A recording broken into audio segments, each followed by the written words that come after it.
Estamos en nuestra serie de Esther, pero hoy hago un paréntesis como otras ocasiones, cuando es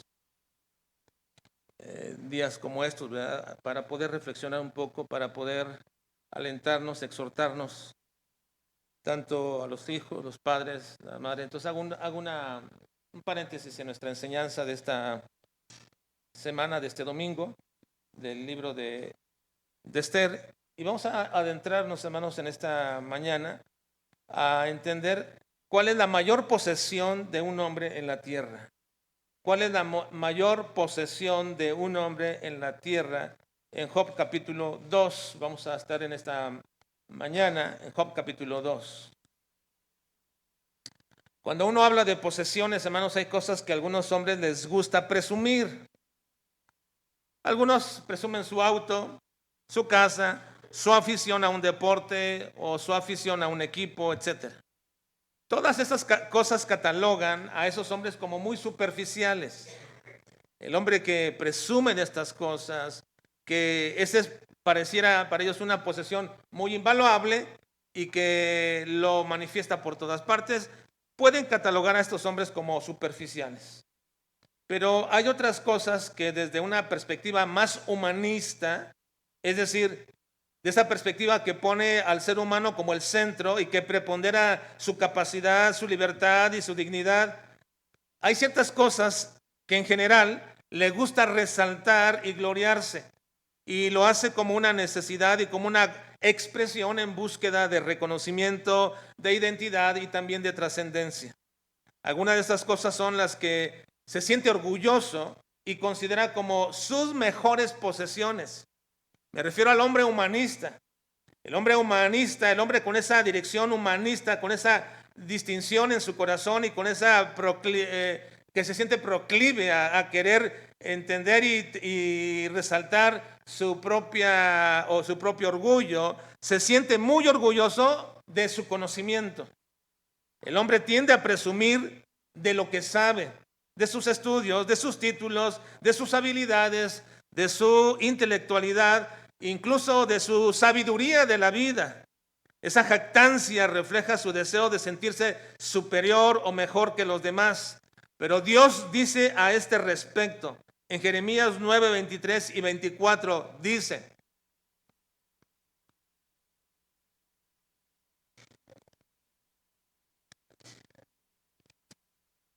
así dijo Jehová, no se alabe el sabio en su sabiduría, ni en su valentía se alabe el valiente, ni el rico se alabe en sus riquezas.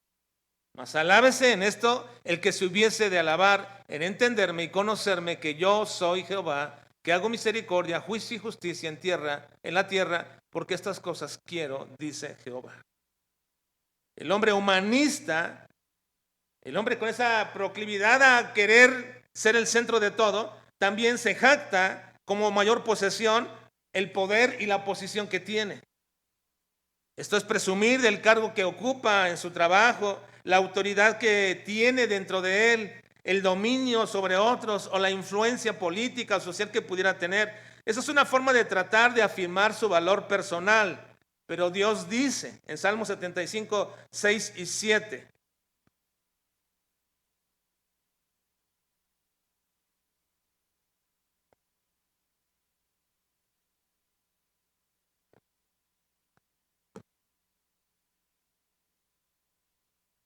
Tú, el que afirma a los montes con su poder, ceñido de valentía, perdón, ¿ya está? Ok, leamos, sí, dice, porque ni de oriente, ni de occidente, ni del desierto viene el enaltecimiento, mas Dios es el juez, a este humilla y a aquel enaltece. Así que el poder y la exaltación no dependen del hombre, sino de Dios, a quien Él quiere darle autoridad, pero también se la quita cuando Él quiere.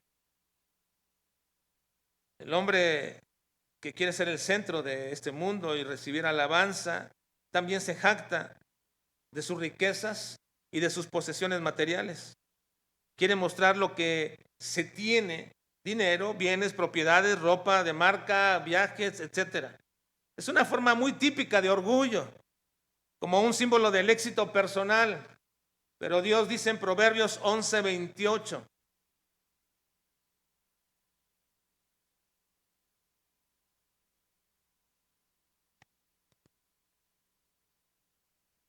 El que confía en sus riquezas caerá, mas los justos reverdecerán como ramas. Hermanos, el hombre que se jacta de mayor posesión de su conocimiento, de su poder, de su posición, de las riquezas, de las posesiones materiales, es un hombre, hermanos, que no entiende realmente cuál es la mayor posesión de un hombre aquí en la tierra. Hay otros incluso que se jactan de su apariencia física y de su estética y procuran de alguna manera ese culto al cuerpo. Algunas veces se jactan de su juventud, se burlan de los viejos, de los ancianos, se jactan de su belleza, de su estilo personal. Son formas de exaltarse y sentirse orgulloso por ello, especialmente en una sociedad actual que es muy visual y muy comparativa. Las redes sociales han amplificado esta forma de culto que se tiene en los hombres, esta forma de jactancia. En 1 Corintios capítulo 4, versículo 7 dice: así pues, ténganlo los hombres, 7, versículo 7. Versículo 7 dice: porque ¿quién te distingue? ¿O qué tienes que no hayas recibido? Y si lo recibiste, ¿por qué te glorías como si no lo hubieras recibido? Hoy día, hermanos, la mayor posesión para algunos es su apariencia física, su estética. Gastan mucho tiempo en gimnasios, gastan mucho tiempo en cosas para embellecerse, para verse mejor. Se exaltan, se sacan fotos, selfies, para no decir que esté mal, hermano, pero en ese deseo de querer autoexaltarse, piensan que es su mayor posesión su cuerpo. Estas cosas, hermanos, son la mayor posesión de, no el hombre superficial, sino el hombre con una tendencia humanista, siendo el centro de todo.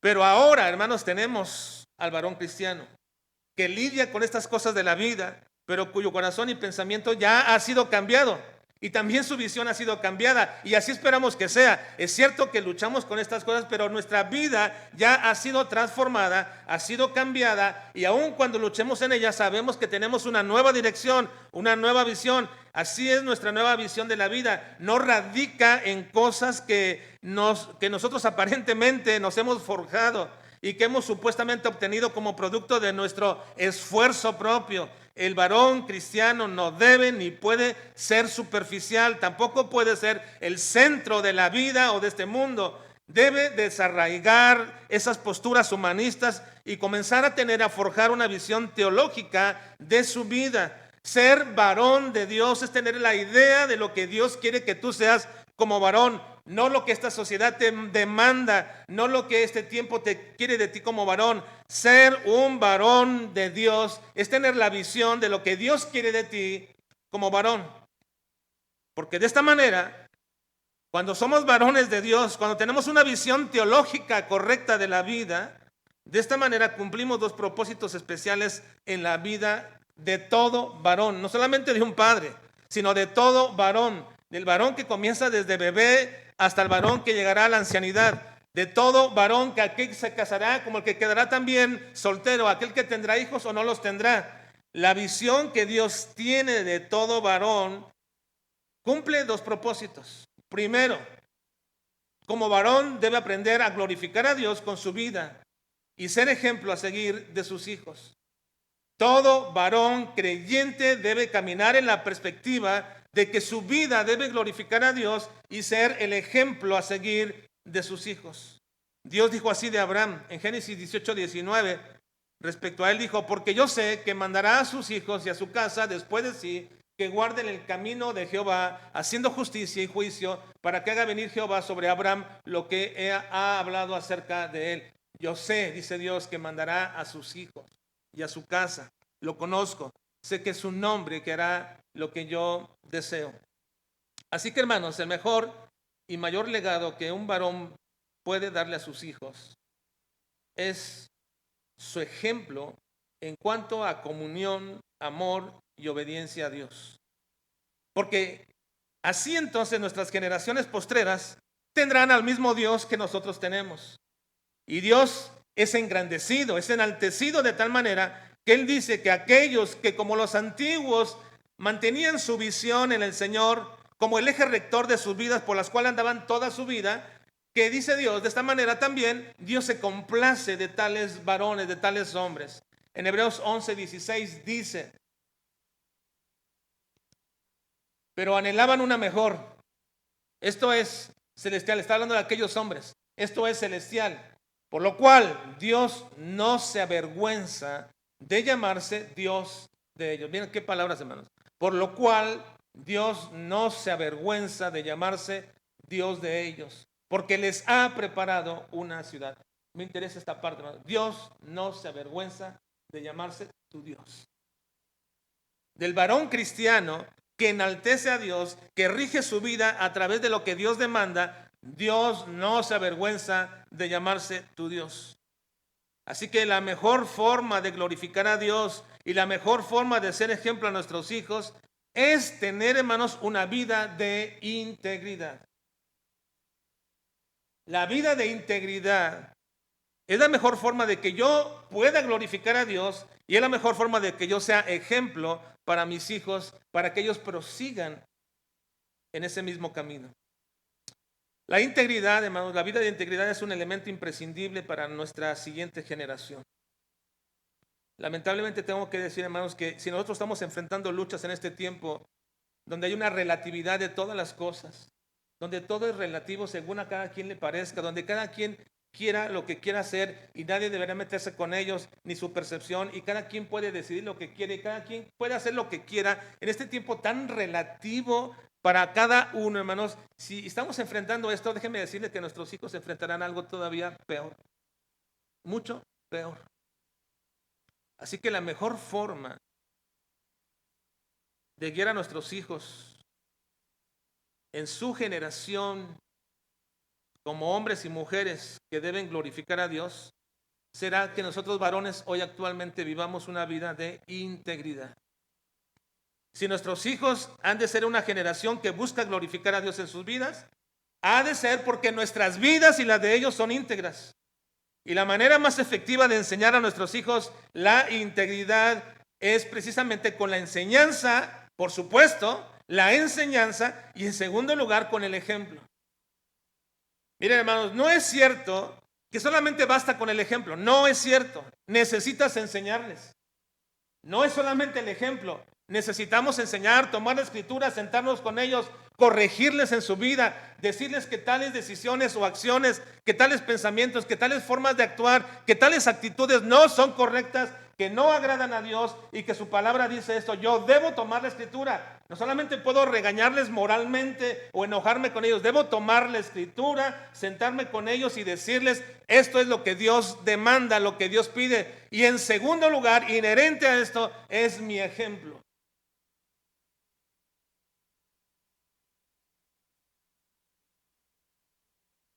El esfuerzo de los padres por ser íntegros delante de Dios será la manera más efectiva de pasar a la generación de nuestros hijos este elemento de integridad. En Proverbios 27 dice: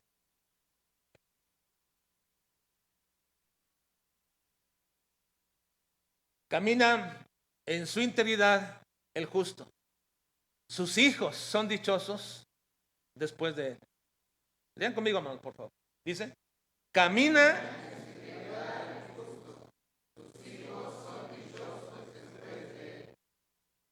Porque son dichosos. Porque tienen padres íntegros, cuyo ejemplo va a afectar positivamente sus vidas. Así que quiero poner de manifiesto, hermanos, en primer lugar, decirles que esta mañana no estoy buscando ni pretendo alabar al hombre íntegro, no, sino poner de manifiesto que Dios es glorificado cuando nuestras vidas son íntegras. Eso fue lo que dijo Cristo en Mateo 5:16. Así alumbre vuestra luz delante de los hombres, para que vean vuestras buenas obras y glorifiquen a vuestro Padre que está en los cielos. Esas obras son obras de integridad, obras de un hombre íntegro. Eso es lo que glorifica a Dios. Bien, he estado hablando de la integridad como un elemento imprescindible, hermanos, para nosotros hoy actualmente, pero también imprescindible para nuestros hijos. ¿Pero qué es la integridad?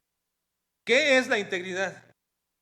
Bueno, el diccionario dice, hermanos, que la integridad es que no se carece de nada. Es decir, que tiene todas las cualidades esenciales para desarrollarse con toda la capacidad moral que puede tener. Eso dice el diccionario. ¿Pero qué dice la Biblia? ¿Qué es la integridad?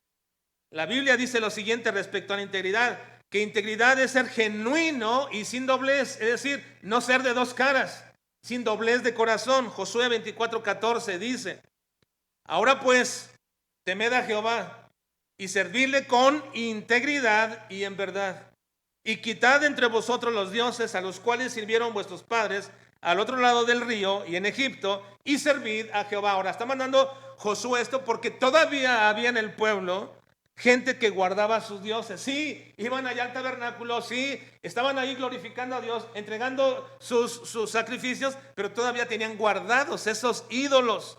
Hermanos, no podemos ser hombres íntegros cuando todavía decimos, venimos a la casa de Dios, glorificamos a Dios, honramos a Dios y todavía tenemos guardados esas cosas, esos vestigios de la vida antigua. No se puede ser, hermanos, íntegro cuando todavía resguardo allí y tengo guardados cosas que no debería ya tener en mi vida, que no son propias de un cristiano, que me daría vergüenza si mis hijos las encontraran, que me daría vergüenza que alguien me escuchara o oyera o viera lo que yo todavía resguardo. Son cosas de la vida pasada para que yo no sea de doblez de corazón. Un hombre íntegro mantiene esas situaciones de la vida pasada ya fuera de sí. Aunque todavía tenemos ese olor al viejo hombre, no deberíamos tener el mismo ropaje del viejo hombre. No deberíamos. La Biblia dice, hermanos, que la integridad también es tener un corazón sincero delante de Dios. En Primera de Reyes capítulo 9, versículo 4 dice, y si anduvieres, vean conmigo, dice, y si anduvieres delante de mí como anduvo David tu padre, en integridad de corazón y en equidad, haciendo todas las cosas que yo te he mandado y guardado, y mis decretos. Ciertamente, hermanos, David no fue el mejor hombre moralmente hablando. Y algunos muy conveniente toman el ejemplo de David para decir, bueno, si él falló, todos podemos fallar. Y si David era reconocido por Dios, ¿por qué no podríamos hacerlo también nosotros de esta manera? No, hermano, ciertamente David no era un hombre, el mejor hombre moralmente hablando. Sus fallas y sus pecados no fueron pequeños y algunos, por supuesto, fueron muy vergonzosos. Pero en este caso, la integridad significa el deseo de obedecer a Dios de un corazón complacido con lo que Él manda. ¿Lo hizo David? Sí, la mayoría de las veces en su vida lo hizo. Y cuando falló David agachó su cabeza, se arrodilló y reconoció y aceptó la disciplina de Dios cualquiera que está fuera. Un hombre con integridad nunca rehúye a su responsabilidad y nunca demerita la disciplina de Dios. El corazón del hombre es engañoso más que todas las cosas, nos dice Jeremías. Y es por ello que la marca de un hombre íntegro es un corazón sincero, que no esconde de ninguna manera su condición, ni se autojustifica, ni tampoco justifica el pecado de otros. Dice Romanos que tales corazones corruptos se gozan con lo que otros hacen, porque son de la misma forma, y eso es de condenar. Si tú te gozas en la maldad de otros, observa tu corazón. Si te complace lo que otros hacen de manera corrupta, analiza tu corazón, porque eso es de condenar. Y tengo que decir, padres, que muchas veces nosotros nos hacemos cómplices de nuestros hijos. Cómplices en su pecado. Cómplices en sus malas decisiones. Así entonces, de esta forma, ¿cómo aprenderán lo que es integridad? ¿Cómo sabrán lo que es integridad? Un hombre íntegro se remite a Dios y no a sus pensamientos, ni a sus sentimientos. En Tito capítulo 2, versículo 7 dice, presentándote tú en todo. Leamos. Presentándote tú en todo como ejemplo de buenas obras, en la enseñanza, mostrando integridad, seriedad. Y aquí, hermanos, la integridad tiene que ver con una enseñanza pura. La palabra utilizada aquí es incorruptible, es decir, no dejar que esa enseñanza sea manchada por pensamientos y por mandamientos de hombres que se acomodan a nuestro beneficio, no permitir trasingir con la verdad, no dejar que la sana doctrina sea manipulada ni utilizada inadecuadamente. Y quizás, y lo he dicho varias veces y lo vuelvo a decir otra vez, hermanos, sinceramente, a mí, la verdad, hermanos, me duele mucho cuando ciertas personas, ciertos hermanos se van de la iglesia. Está bien, lo siento y tendrán que tomar sus decisiones, pero yo no comprendo cómo podríamos nosotros, hermanos, todavía ser partícipes con tales personas cuando estos denostan la doctrina que se predica en este lugar. Yo no entiendo cómo podemos ser todavía partícipes con ellos cuando están, hermanos, simplemente tirando, echando y oscureciendo y blasfemando contra la doctrina de un Dios soberano. No entiendo eso. No se puede ser íntegro, hermanos, cuando la doctrina que decimos proclamar, transigimos con ella fácilmente. No se puede ser íntegro. Alguien alguna vez me dijo que no lograba comprender a Dios ni sus formas de actuar. Y así debería de ser. Porque Dios no está a nuestro nivel. Y el hombre íntegro se remite siempre a ese Dios. Y se remite así, aunque no lo entienda, para adorarle y glorificarle. Porque Él es como Él dice que es. Y no por lo que nosotros queremos que sea. Nunca dejemos que la sana doctrina sea manipulada, ni utilizada inadecuadamente, solamente para sentirnos bien. No. Ahora, hermanos, con esta verdad bíblica de la integridad, vamos a ver lo que dice nuestro capítulo 2 de Job al respecto. Vayan por favor a Job, capítulo 2.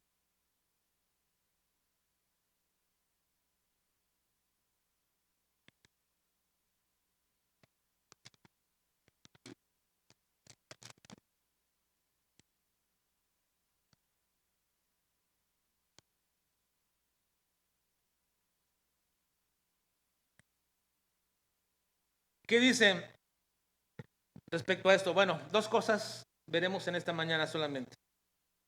Solo dos cosas. Primero, este capítulo dice o nos deja ver el alto valor que tiene la integridad.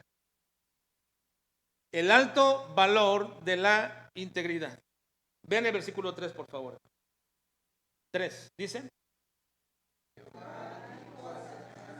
¿no has considerado a mi siervo Job, que no hay otro como él en la tierra, varón perfecto y recto, temeroso de Dios y apartado del mal, y que todavía retiene su integridad, aun cuando tú me incitaste contra él para que lo arruinara sin causa? El alto valor de la integridad está manifestado aquí porque Dios se agrada de la vida íntegra de sus hijos. De todas las cosas que Job poseía y que perdió, Dios dice que Job no perdió lo más preciado, su integridad. Este comentario, hermanos, de Dios nos deja ver cuánto valor y estima es la integridad de uno de sus hijos. Es cierto que Dios no se complace en todos los hombres, mucho menos del impío, pero sí hay hombres como Job de los cuales Dios tiene complacencia. Para Dios es importantísimo la integridad de sus hijos, más que cualquier otra posesión que tú puedas tener aquí en la tierra.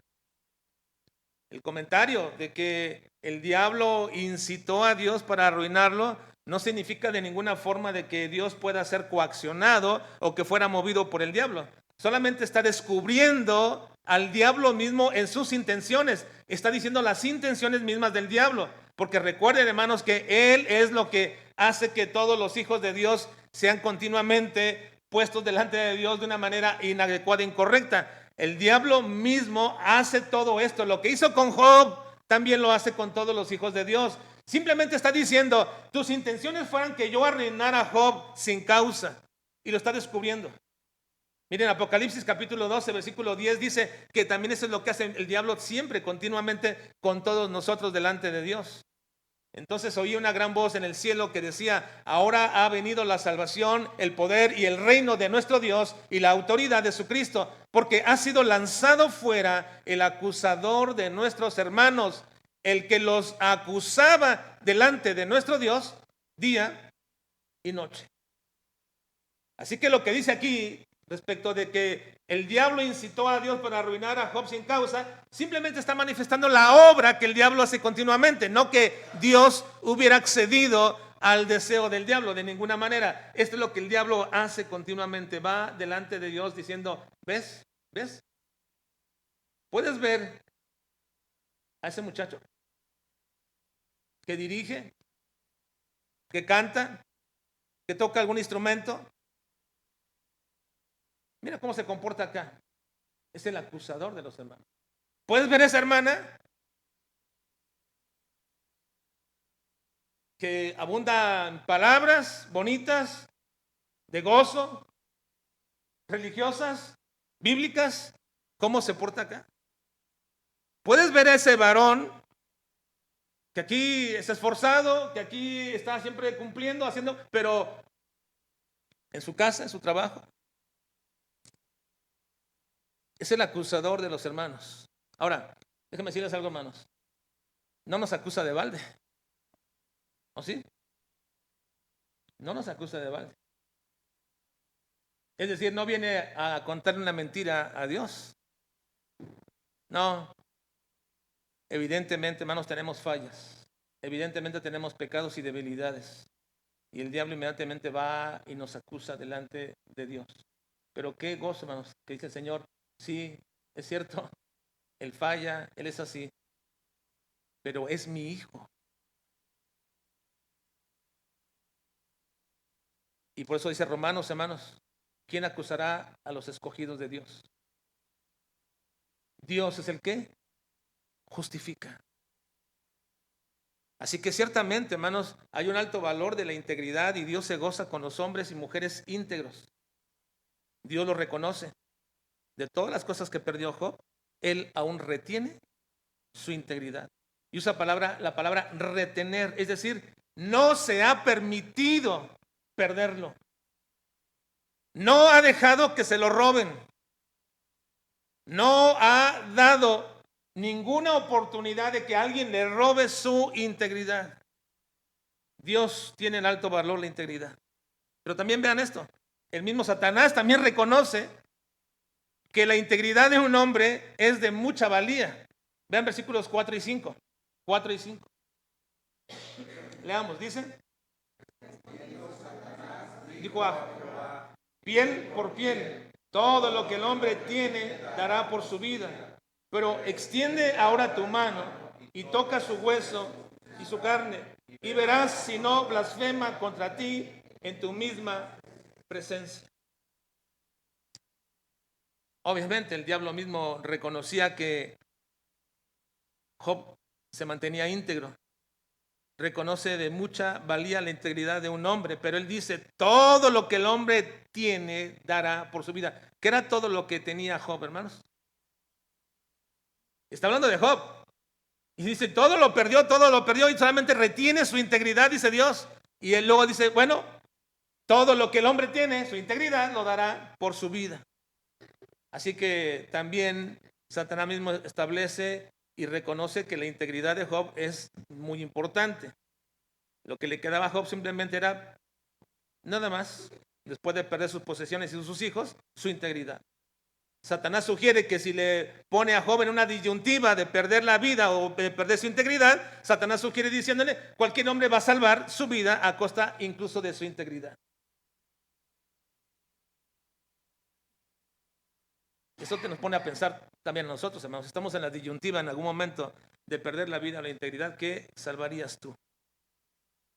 Ahora, no solamente Dios y el mismo diablo reconocen que la integridad de Job era de mucha valía. También la esposa de Job reconoce la integridad de su marido. Vean el versículo 9, por favor. Versículo 9, dice: entonces le dijo a su mujer, aún retienes tu integridad, maldice a Dios y muérete. Le dice la mujer, aún retienes tu integridad. Diríamos, hermanos, cuando una mujer reconoce la integridad de su marido, qué precioso testimonio de una esposa. Cuando una mujer reconoce la integridad de su marido, es un precioso testimonio de una esposa. Pero en el caso de Job, lo hace reconociéndolo, pero bajo circunstancias verdaderamente malas. Y ese testimonio no es para reconocer a su esposo, sino más bien para martirizarlo, humillarlo todavía más. Ahora trata de juzgar a una mujer, ustedes y yo, por lo que ella está pasando, sería muy inadecuado, hermanos, para algunos de nosotros que no hemos sufrido estas situaciones. Por eso yo pienso, hermanos, yo digo, muchas veces cuando tratamos de consolar a alguien que pasa por tiempos difíciles, deberíamos hacerlo obviamente siempre con la palabra del Señor, no con palabras nuestras, no con el tiempo ya va a solucionar esto, no te preocupes, todo va a mejorar, cosas como estas, no, mira, échale ganas, todo saldrá, no, esas cosas no, lo único que podemos hacer es traer palabra de Dios y explicar con la palabra de Dios solamente, porque nadie que pasa por circunstancias difíciles puede ser consolado si no es por el mismo Dios de consolación. Ahora, nosotros tratando de juzgar a una mujer así, diríamos, bueno, tú no has pasado por eso. Esta mujer perdió todos los bienes, perdió a sus hijos, perdió todo, y ve todavía a su marido y llega de donde está él y dice, ¿aún retienes tu integridad? Porque ella quería ver a Job renegando, blasfemando a Dios, ella quería ver a Job enojado con Dios, llorando y haciendo toda clase de cosas que un hombre pudiera hacer cuando ha perdido todo, pero cuando llega y lo ve tranquilo, lo ve quizás llorando, pero humillado delante de Dios, arrodillado, bendiciendo a Dios, y le dice, ¿aún retienes tu integridad? Maldice a Dios y muérete. Ahora, nosotros no podemos juzgar a una mujer así y también tratar de defenderla y justificarla en sus palabras, tampoco podríamos. Pero es el mismo Job que le reprende porque él está en las mismas circunstancias. Y le dice, versículo 10, y él le dijo, como suele hablar cualquiera de las mujeres fatuas, has hablado, ¿qué? ¿Recibiremos de Dios el bien y el mal no lo recibiremos? En todo esto no pecó Job con sus labios. Ahora, hermanos, lo que sí vemos es que la mujer de Job reconocía la integridad de su esposo. Era algo que en otro tiempo quizás le agradaba de su esposo, esa integridad, pero que en este momento, para ella ya es algo incomprensible, es chocante lo que está sucediendo. Él sigue bendiciendo a Dios y así retiene su integridad. Y eso es incomprensible para una mujer que está sufriendo de esta manera. Ahora, no es solo Dios, no es solo el diablo, no solo la esposa de Job que reconoce su integridad de alto valor, es el mismo Job también que él reconoce su integridad. Miren, Job 27:5 dice,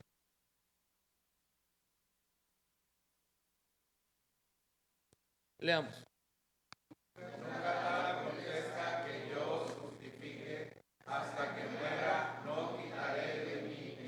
Le dice esto a sus amigos que vienen a tratar de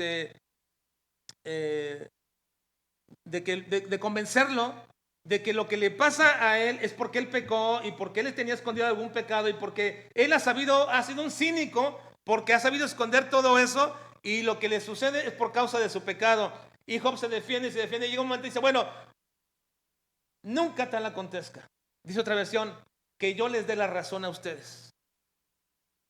Hasta que me muera, no quitaré de mí mi integridad. No está diciendo que Job no pecara. Simplemente sabe Job, precisamente un hombre que ha sido forjado desde temprana edad, que un hombre que logra entender que por encima de sus placeres, de sus posesiones materiales, que por encima de los amigos y de todo aquello que causa satisfacción, sea buena la satisfacción, sea mala, sea pasajera o permanente, por encima de todo eso, lo de más importancia que tiene un hombre es su integridad. Y recuerden que Job entendía y decía, Señor, yo sé que soy un pecador, pero ¿cuál pecado me ha llevado a este punto? Porque analizándose Job en un corazón íntegro delante de Dios, en un corazón sincero, no he llegado a cometer un pecado para recibir esto. No es por mi pecado, dice Job, que yo he llegado a esto, porque si así fuera, yo lo aceptaría como tal, sabría como tal. Porque esto también, hermanos, nos enseña, nos dice de alguna manera que no deberíamos nosotros nunca esconder de nuestro corazón, porque cuando vienen a nosotros circunstancias difíciles y sabemos que es por un pecado de nuestra vida, humillémonos delante de Dios. ¿Por qué tendríamos que autojustificarnos?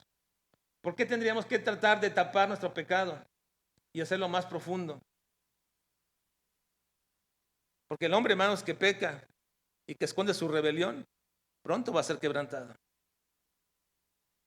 Y cuando esto viene a nuestras vidas, deberíamos, hermanos, siempre inmediatamente recurrir al Señor y decir, Señor, esto es y lo entiendo por mi pecado. Pero Job dice, Señor, me escudriño y no sé por qué pasó esto.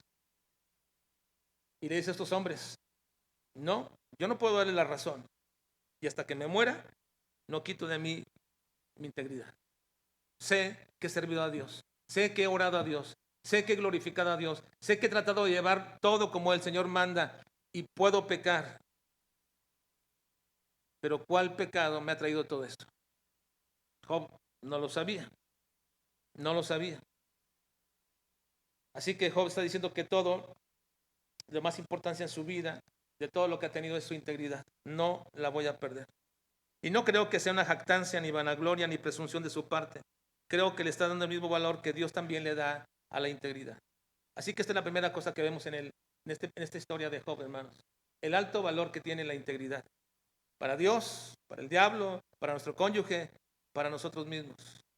Pero quiero culminar esta mañana diciendo que, en segundo lugar, vemos el uso sublime que tiene la integridad. La integridad no es para ser reconocido por los demás necesariamente. No es para que alguien diga, tengo el mejor papá del mundo. Pues obviamente todos dicen eso, pero no puede ser. Si tú tuvieras el mejor papá del mundo, yo también lo tendría, y cuál sería realmente la verdad. No se trata de enaltecer al hombre. La integridad, hermanos, no se trata, no resulta, no es dada para que el hombre sea exaltado. El uso legítimo y sublime de la integridad nos lo manifiesta aquí. Vean el versículo 10, por favor, hermanos. Versículo 10 dice, leamos. Y le dijo, ¿cómo suele hablar cualquiera de las mujeres fatuas? ¿Has hablado? ¿Qué? ¿Recibiremos de Dios el bien y el mal no lo recibiremos? En todo esto no pecó Job con sus labios. Aquí hay una frase que nos expresa la comprensión teológica que tenía Job acerca de Dios. Él sabía de entrada lo que era la soberanía de Dios. Y es por ello que su vida giraba y caminaba siempre en esa dirección de un Dios soberano. Porque, hermanos, llegar a este punto donde pierde todo, absolutamente todo, no tiene más que su integridad, y decir a su esposa que ¿acaso no entiendes que de Dios hemos recibido el bien todo este tiempo? Recibimos hijos, recibimos una hacienda, recibimos ganado, recibimos amigos, recibimos todo, nos llenamos en esta vida de todo, y ahora no tenemos absolutamente nada, y todo eso proviene de la misma mano de Dios. Lo bueno y lo malo. Llegar a un hombre a decir esto es porque su comprensión de Dios es muy alta. Algunos dirán, bueno, pero eso es lo que dice Job. ¿Qué tal si se equivocaba Job? No, porque inmediatamente el comentario divino, es decir, de Dios mismo, del Espíritu Santo, aclara que Job tiene razón en eso. Dice, en todo esto no pecó Job con sus palabras. No pecó, no cometió error. Él entendía que todo lo bueno que tenía lo recibió de Dios, y que quien se lo quitó también fue Dios. Por eso dijo, Jehová dio, Jehová quitó, sea el nombre de Jehová bendito. Así que creo que Job, hermanos, comprendía que la integridad de un hombre es la única forma de serle agradable a Dios. Imagínense, ¿dónde perdería Job su integridad cuando comience a rechazar lo que Dios hace? ¿Dónde dejaría Job su integridad cuando comience a maldecir, a denostar las acciones de Dios? ¿Dónde quedaría la integridad de Job? Así que creo que Job comprendía que la integridad que él podía tener era la única forma de serle agradable a Dios. Y así era, porque Dios dijo en 3 ocasiones: nadie es como mi siervo Job. Es el testimonio de Dios respecto a Job. Dios corroboraba no solamente el testimonio de Job, sino también su teología. Dice el comentario divino, la palabra de Job, al reprender a su esposa: recibiremos del bien, de Dios el bien y el mal no. Y en todo esto no pecó Job con sus labios. Así que Job entendía que el valor más grande e importante de la integridad está en el uso que le damos a esta integridad. Es decir, que mi vida íntegra glorifica a Dios. Para eso quiero la integridad en mi vida, no para que la gente me reconozca o me cuelgue un cuadro o me recuerden ahí, no, para eso. Estaba pensando, hermanos, en todo este tiempo, cada vez que se acerca el final de nuestros días, porque cada vez más avanzamos hacia ello, de cada uno de nosotros. Y pensar, ¿y cómo me recordarán a mí?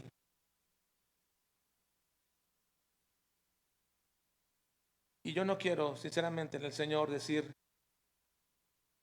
que no me recuerden como un hombre falto de integridad. Y que Dios me ayude a recomponer y arreglar todo aquello que en nuestra vida familiar, matrimonial, que como padre o como pastor he llevado, pueda ser corregido por el Señor. Porque no trato de ser reconocido por mi integridad, sino que Dios sea reconocido por ello. Job sabía también que la única forma de glorificar a Dios era siendo íntegro. Y por ello, cuando vieron que venían todas esas calamidades a su vida, él pudo decir: sea el nombre de Jehová bendito. Y nunca le atribuyó a Job Dios despropósito alguno.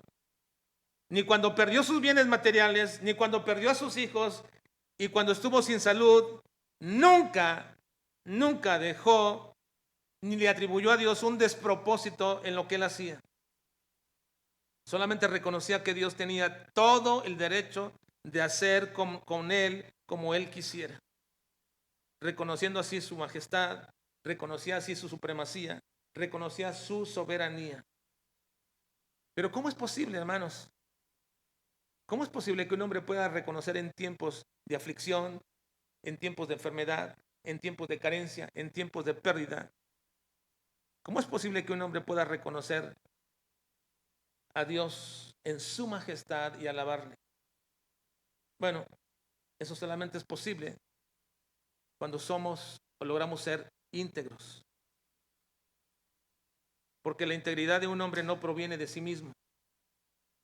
Hay, por supuesto, elementos de formación en nuestra ayuda, en nuestra educación, en nuestra conformación, que nos ayudan a ser íntegros, pero nunca lo serás en la forma en que Dios demanda. Cuando tu idea de Dios es rebajada, cuando tu idea de Dios es superficial, cuando ves a Dios de manera muy religiosa, cuando ves a Dios solamente el día domingo que vienes a la iglesia, cuando Él no es para ti la persona más importante todos los días, no es la persona más sublime, más grandiosa, no es a la que consultas continuamente, no es a la que donde quiera que andes le levantas una alabanza, no es la persona a la que tú vienes solamente a alabar el día domingo y aquí sí te extasías en cantarle, pero no lo haces cuando vas caminando o cuando vas en el carro, cuando Dios no es la persona más importante día a día, instante a ti, y no tienes a su persona como sublime y grandiosa. ¿Cómo puede ser un hombre íntegro? ¿Es acaso tu idea de Dios así?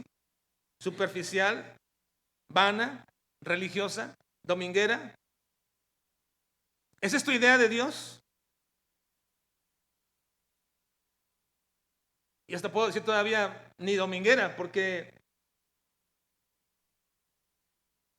Aunque puedes venir el domingo, quizás lo haces de mala gana, quizás te estás durmiendo, quizás estás enojado, quizás estás apresurado. ¿Dónde queda nuestra idea de Dios? Hermanos, integridad es vivir de acuerdo a los estándares de Dios y de acuerdo a la revelación que Dios mismo da de sí. ¿Quién es Dios para ti? Porque según tu idea de Dios es como tú vivirás. Según tu idea de Dios es como tú has de vivir. Y quizás, hermanos, hoy reconozcas que alguno de tus caminos no ha sido íntegros. Y quizás has andado por sendas no íntegras en tu vida. Y sabes que tu vida no ha estado glorificando a Dios, ni tus actitudes, ni has estado marcando la pauta a tus hijos para una vida de integridad. Pues todo puede comenzar a recomponerse, a arreglarse con una acción. Humillémonos delante de Dios. Examinemos nuestra vida. Digámosle a Dios, Señor, examina mi corazón. Porque si yo examino, si yo lo examino, no encuentro nada. Pero tú examina mi corazón y que me haga ver si hay en mí caminos no íntegros. Y luego volvamos a Jehová arrepentidos, como dice Isaías 55:7.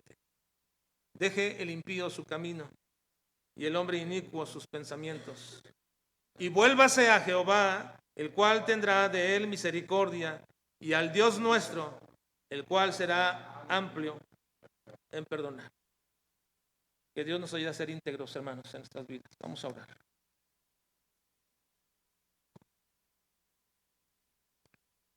Señor, te estamos suplicando de manera muy, muy especial. Señor, no queremos de ninguna manera señalar a nadie. Señor, evítanos en nuestro corazón y en nuestra mente señalar a alguien y poner otro pensamiento. Señor, ayúdanos a señalarnos a nosotros mismos. Señor, ayúdanos a mirar hacia nosotros. Señor, no permitamos que el diablo comience a poner en nuestra mente la idea de otra persona, la imagen de otra persona para señalarlos y decir, esta persona no es íntegra. No, Señor, no permitas eso. Que tu Espíritu Santo, Señor, nos redarguya, penetre lo profundo de nuestro corazón y de nuestra mente